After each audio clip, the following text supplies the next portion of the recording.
Os quatro Evangelhos. Mateus, capítulo 27, versículos 62 a 66. Os príncipes dos sacerdotes e os fariseus chumbam a pedra que fechava a entrada do sepulcro. Guardas são aí postados. No dia seguinte ao da parasceve, ou seja, da preparação, os príncipes dos sacerdotes e os fariseus se reuniram e foram ter com Pilatos. E lhe disseram: Senhor, lembramo-nos de que aquele impostor, quando vivo, afirmou: depois de 3 dias da minha morte, ressuscitarei. Manda, portanto, que o sepulcro seja guardado até ao 3º dia, para não suceder que venham os seus discípulos, lhe furtem o corpo e depois digam ao povo: ressuscitou dentre os mortos, pois que este último embuste seria pior do que o primeiro. Pilatos lhes respondeu: aí tendes guardas, ide e guardai-o como entenderdes. Eles se foram e, para garantirem o sepulcro, selaram-lhe a pedra e lhe puseram guardas. Os judeus haviam percebido a importância das palavras de Jesus, e a voz íntima de suas consciências lhes fazia temer que fossem verdadeiras tais palavras. A guarda do sepulcro foi confiada a soldados da milícia romana. Os judeus não tinham exército nem comando militar, de sorte que só com a autorização do tetrarca, que governava a província, podiam empregar a força armada. O que disse Pilatos no versículo 65 equivalia a isto: tendes soldados à vossa disposição, consinto, permito.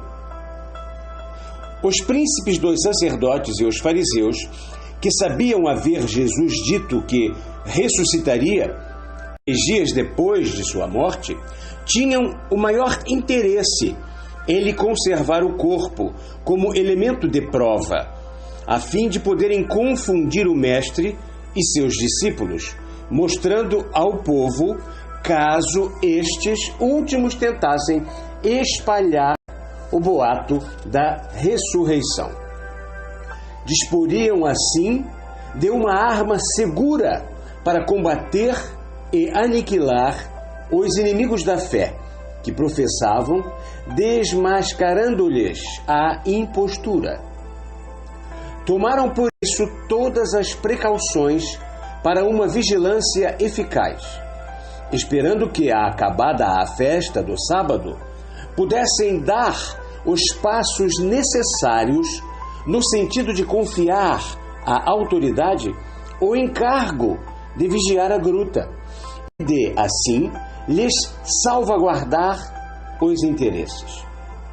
Começaram colocando agentes da sua confiança de emboscada nas proximidades da cruz. José de Arimateia julgava estar fazendo tudo em segredo, mas os agentes dos sacerdotes o espreitavam.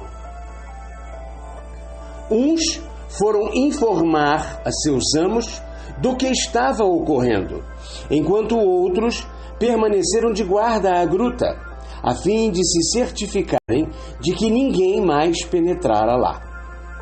Isto, aliás, estaria em desacordo com os costumes dos hebreus, que consideravam o sábado inviolável, sobretudo para a prática de um ato tido por impuro, como era reputado o contato com um corpo morto. Assim, os príncipes dos sacerdotes e os fariseus quando foram falar a Pilatos, sabiam muito bem que o corpo estava no sepulcro e que ninguém de lá o tirara, nem os discípulos, nem outra qualquer pessoa. E foi precisamente porque o sabiam que, depois de terem dito a Pilatos: Senhor, lembramo-nos de que aquele impostor, quando vivo, declarou: ao cabo de 3 dias ressuscitarei. Eles acrescentaram: manda, portanto, que o sepulcro seja guardado até o 3º dia, para não suceder que venham seus discípulos, lhe roubem o corpo e depois digam ao povo: ressuscitou dentre os mortos, pois que este último embuste seria pior do que o primeiro. Voltando ao sepulcro, com a escolta de soldados que Pilatos os autorizara a empregar como guardas, trataram de verificar se o corpo ainda lá estava, e o viram. Só depois de o verificarem é que selaram a chumbo a pedra e distribuíram às sentinelas. Exatamente porque tinham verificado que o corpo estava no sepulcro, foi que, quando alguns dos guardas lhes relataram o que havia ocorrido, podemos ver em Mateus 27, versículos 11, 12 e 13, os príncipes dos sacerdotes e os fariseus se reuniram aos anciães e deliberaram dar grande soma de dinheiro aos soldados, para que espalhassem que os discípulos de Jesus tinham ido ao sepulcro durante a noite e haviam carregado com o corpo, enquanto eles, os soldados, dormiam. Valendo-se desse suborno, fizeram correr o boato de que o corpo fora roubado do sepulcro, depois de apostos neste os selos e de montada a guarda. O corpo, conseguintemente, estava no sepulcro quando eles lá foram. Reflitam nisto os demolidores tão obstinados quanto inábeis, que pretendem ter sido insuficientes e tardias as precauções tomadas pelos judeus e declaram que, antes de haverem estes posto em prática as suas medidas de previdência, aos discípulos sobrara tempo para subtraírem o corpo de Jesus, desde que o quisessem. Supõem estes demolidores que os príncipes dos sacerdotes e a horda inimiga, que assistiram aos últimos momentos de Jesus, tenham sido tão ingênuos que nenhuma precaução hajam tomado, uma vez que se viam obrigados a esperar que a festa do sábado acabasse, para poderem dar os passos necessários no sentido de serem a vigilância da gruta e a salvaguarda de seus interesses confiados à autoridade? Imaginam que os que se mostraram tão empenhados em evitar a fraude não tenham tido o cuidado de verificar se o corpo estava no sepulcro antes de o fecharem e de lhe selarem a abertura? Ter-se-iam mostrado, em tal caso, muito bisonhos e confiantes aqueles sacerdotes, que por ofício deviam conhecer todas as felonias humanas, aqueles fariseus tão orgulhosos, aqueles escribas tão doutos. Se eles não tivessem seguido secretamente os passos de José de Arimateia, não em pessoa, mas por agentes de confiança, a fim de saberem onde e em que condições o corpo se achava depositado, o pedido que fizeram a Pilatos fora, quando menos, uma inépcia. Efetivamente, se os judeus, que tanto porfiaram em sacrificar a Jesus, que o perseguiam até depois de morto, se houvessem descuidado de seguir os passos de José de Arimateia, de exercer e manter sobre o sepulcro uma vigilância tal que os assegurasse de que ninguém ali penetrara depois do sepultamento, um desazo, uma tolice, Eis o que pelo menos houveram cometido, indo pedir no dia seguinte que o sepulcro fosse guardado até o terceiro dia, para não suceder que os discípulos lá fossem e roubassem o corpo. Que outra coisa seria senão relatada tolice, irem eles, sem terem até então exercido qualquer vigilância, sem terem sequer verificado previamente se o corpo permanecia lá, postar guardas ao sepulcro e selar a pedra que o fechava. Qual desses demolidores encarniçados e inábeis se confessaria tão confiante, tão crédulo, tão... não queremos aplicar o termo que aqui se poderia empregar, que fosse fechar uma porta depois de já se haver escapado o preso, sem ao menos verificar o estado do local?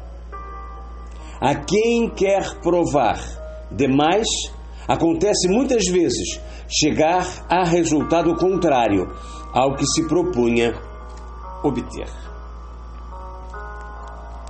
Graças a Deus.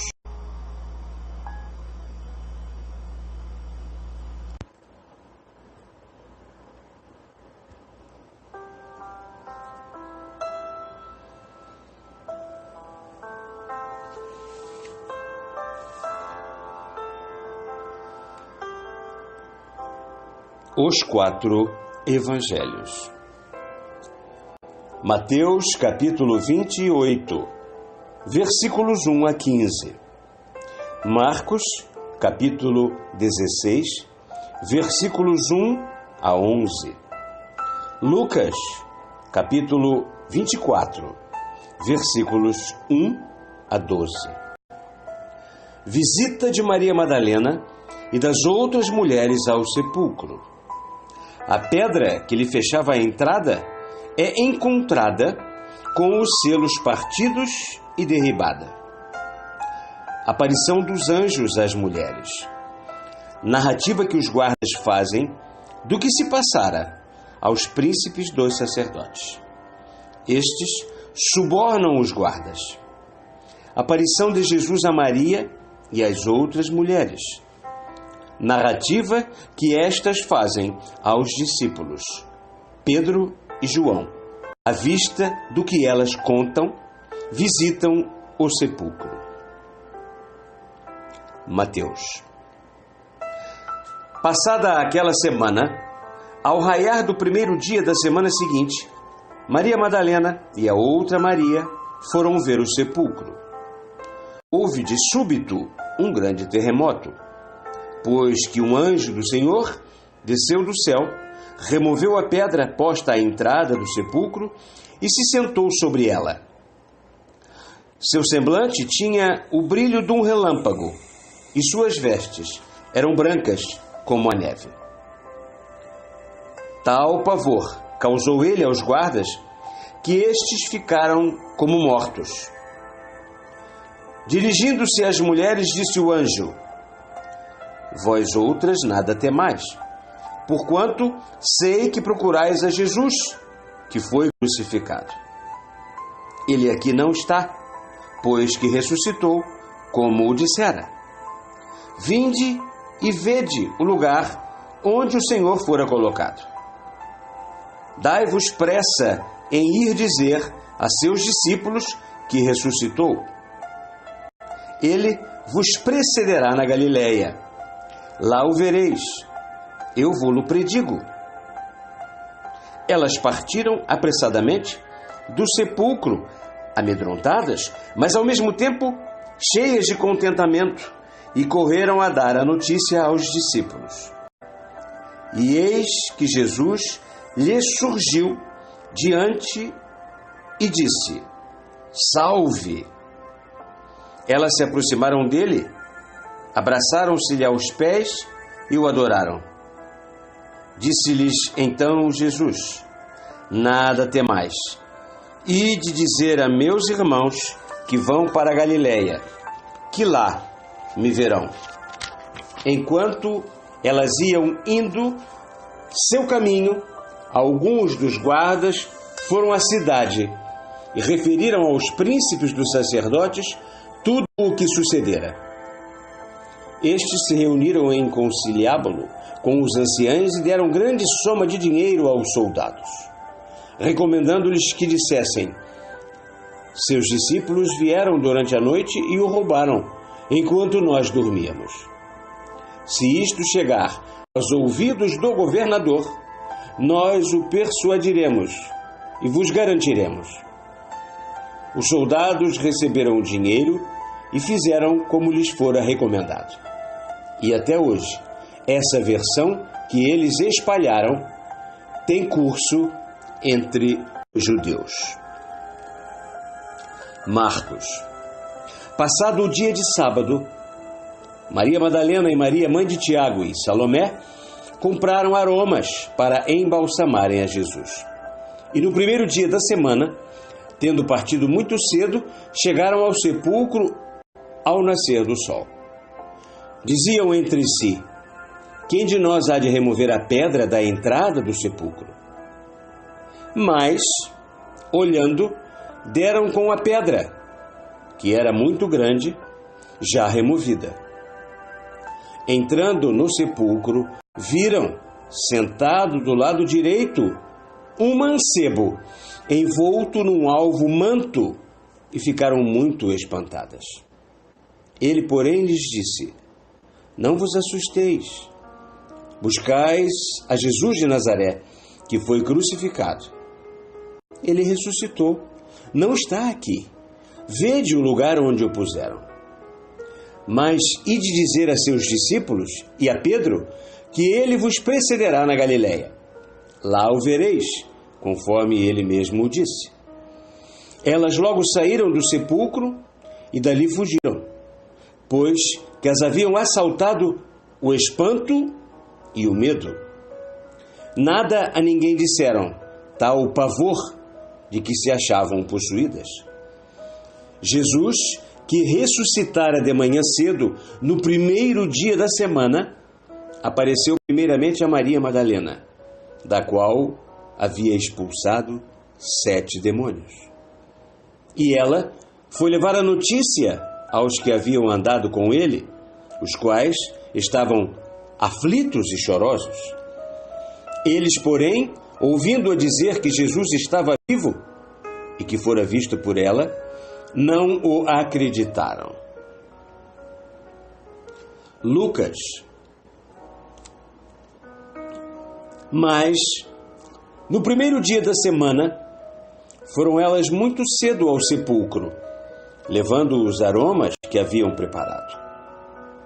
E encontraram removida a pedra que fora colocada à entrada do sepulcro.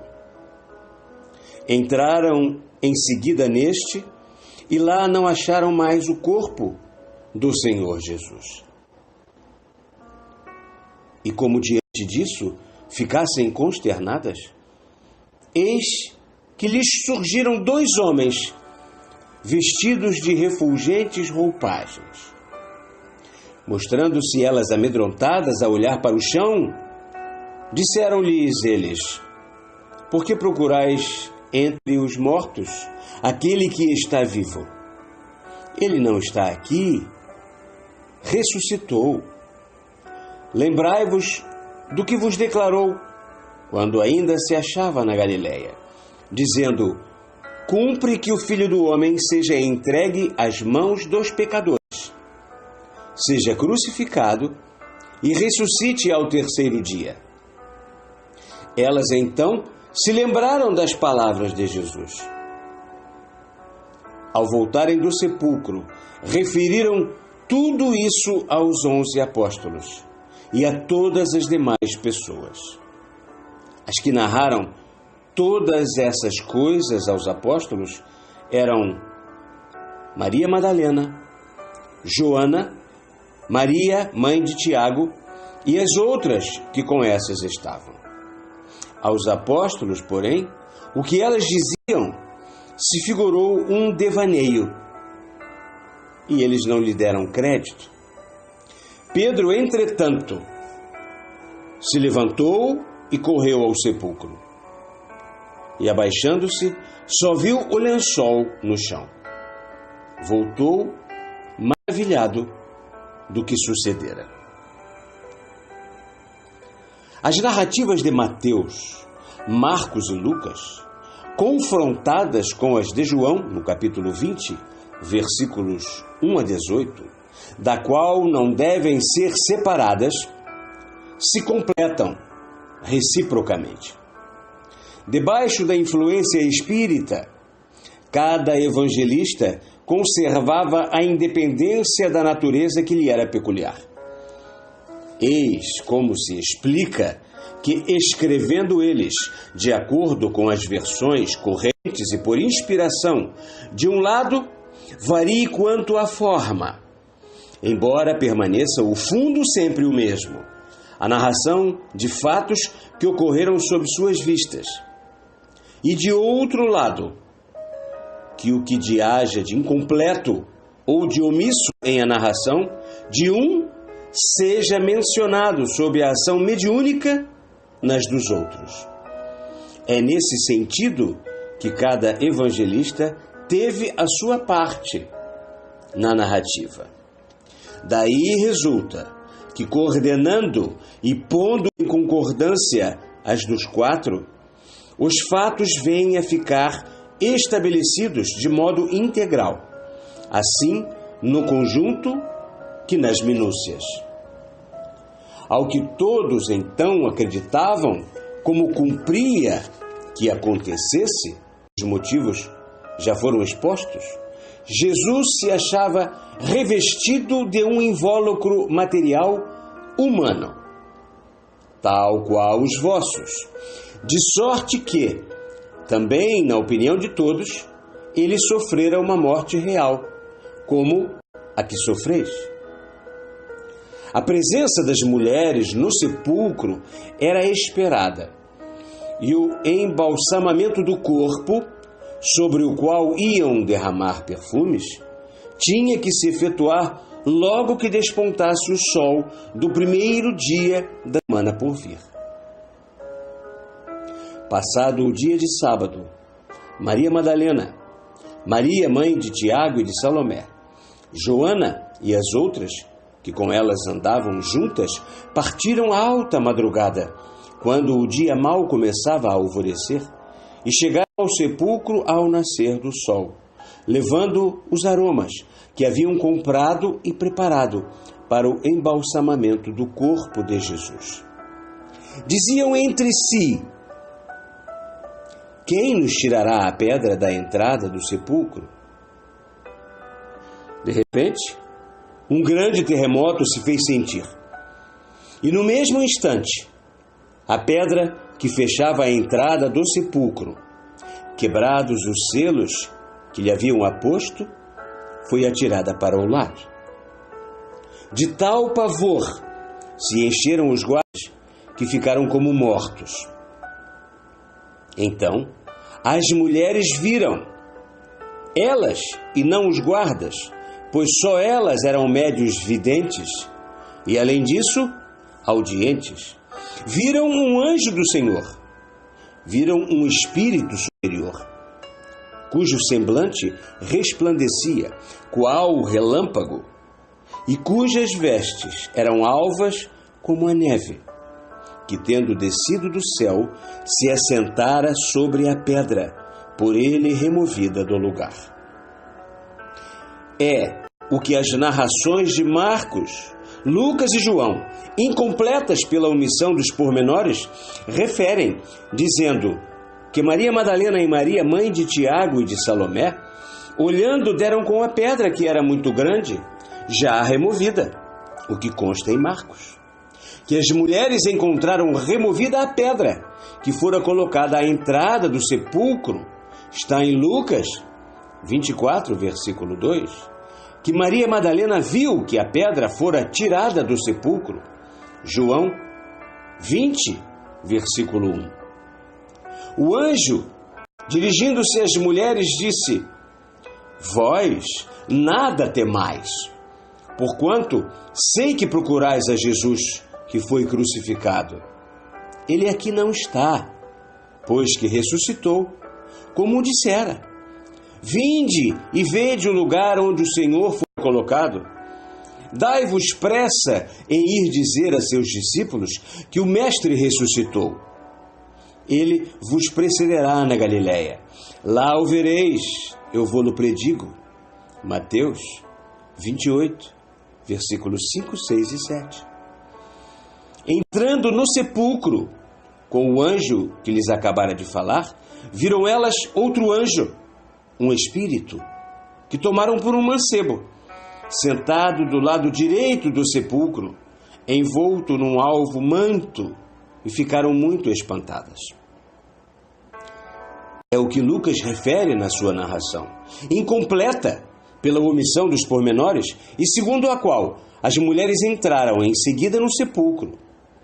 Este em seguida quer dizer depois de haver sido tirada a pedra e de lhes terem aparecido subitamente, vestidos de brilhantes roupagens, dois anjos ou espíritos que, perturbadas, ela tomaram por dois homens. Tendo penetrado no sepulcro, não acharam lá o corpo do Senhor Jesus, o que lhes causou grande consternação. E como, por efeito do medo que de todas se apoderou, ficaram imóveis a olhar para o chão, os dois anjos ou espíritos lhes disseram: por que procurais entre os mortos aquele que está vivo? Ele não está aqui, ele ressuscitou. Lembrai-vos do que vos declarou quando ainda se achava na Galiléia, dizendo: cumpre que o Filho do Homem seja entregue às mãos dos pecadores, seja crucificado e ressuscite ao terceiro dia. Elas então se lembraram das palavras de Jesus. Lucas 24, versículos 3 a 8. O anjo que estava sentado à direita do sepulcro, como que a guardar-lhe a entrada, lhes disse: não vos assusteis. Buscai a Jesus de Nazaré, que foi crucificado. Ele ressuscitou, não está aqui. Vede o lugar onde o puseram. Mas ide dizer a seus discípulos e a Pedro que ele vos precederá na Galiléia. Lá o vereis, conforme eu disse. Marcos 16, versículos 6 e 7.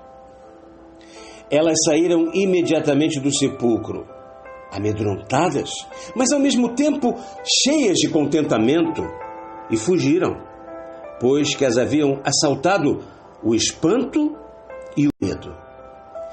Nada a ninguém disseram, tal pavor de que se achavam possuídas. Correram a noticiar, a contar tudo aquilo aos discípulos, aos 11 apóstolos e a todas as demais pessoas. Maria Madalena, Joana, Maria, mãe de Tiago, e as outras que com estas andavam, é que referiram todos aqueles fatos aos apóstolos. Para fazerem a narrativa, separaram-se, tomando diversas direções. Maria Madalena saiu a correr e foi ter com Simão Pedro e com o outro discípulo a quem Jesus amava. E lhes disse: roubaram do sepulcro o Senhor e não sabemos onde o puseram. Imediatamente Pedro e o outro discípulo saíram e foram ao sepulcro, ambos a correr. O outro discípulo, porém, correndo mais do que Pedro, chegou primeiro, abaixou-se e viu no chão o lençol, mas não entrou. Chegando em seguida, Simão Pedro, que o seguia, e entrou no sepulcro.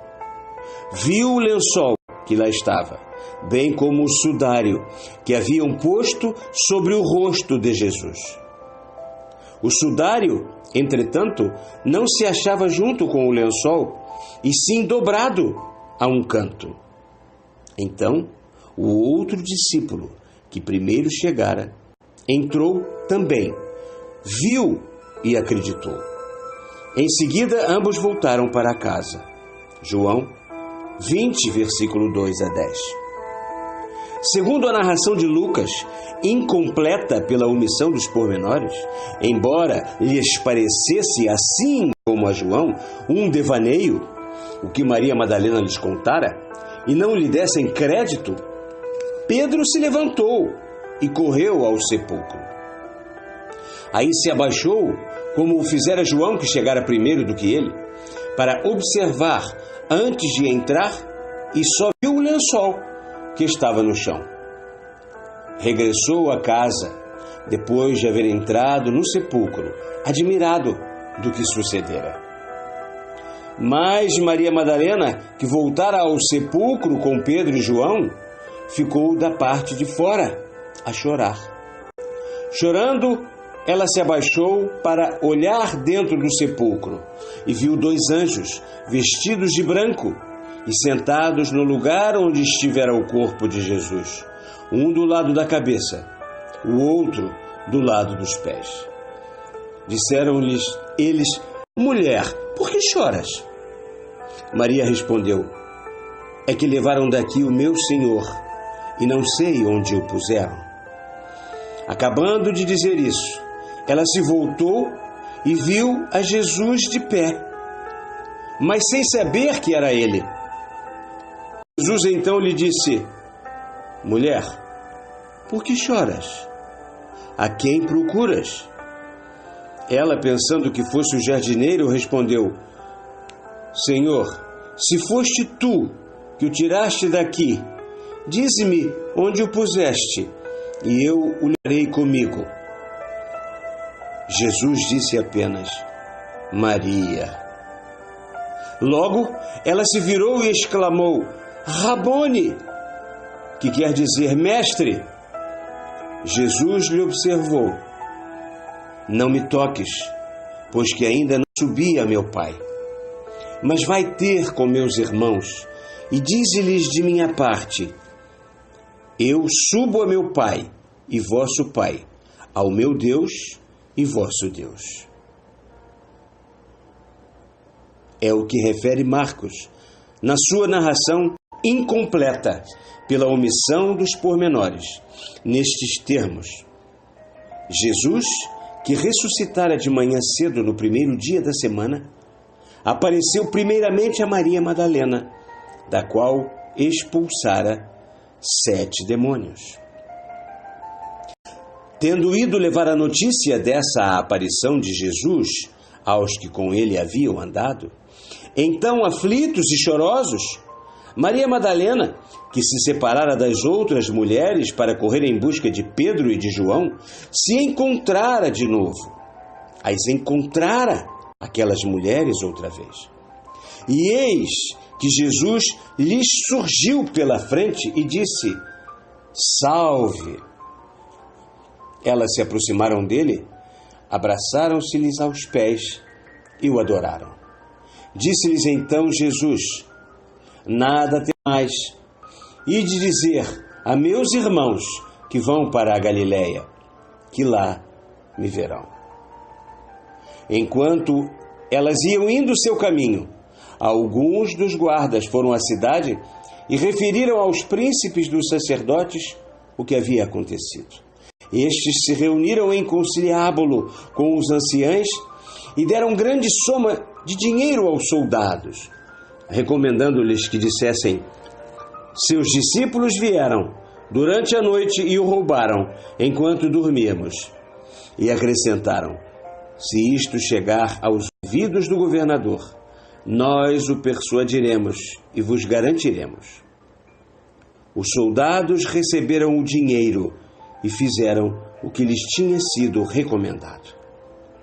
E até hoje, essa versão, que então se espalhou, tem curso em judeus. Chegadas as mulheres onde se achavam os discípulos, Maria Madalena tomou a palavra para narrar as 2 aparições de Jesus e tudo o que tinha visto e tinha ouvido. Por ter sido a única a relatar os fatos, só a ela se referem as narrativas de Marcos e de João. Incompletas pela omissão dos pormenores, essas narrativas dizem apenas o seguinte: Maria Madalena foi, pois, contar aos discípulos que vira o Senhor e que este lhe dissera aquelas coisas. E ela foi levar a notícia aos que haviam andado com ele, os quais se achavam aflitos e chorosos. Eles, porém, ouvindo-a dizer que Jesus estava vivo e que fora visto por ela, não o acreditaram. Tal é, coordenados os diversos fatos que cada evangelista relatou isoladamente, a narração completa do que então ocorreu. O grande tremor de terra, de que acima se fala, consistiu num forte abalo produzido no ponto em que se achavam os guardas e as mulheres. A ignorância deles e delas a respeito dos efeitos fluídicos e o pavor de que foram presas os levaram a atribuir esse abalo a um terremoto.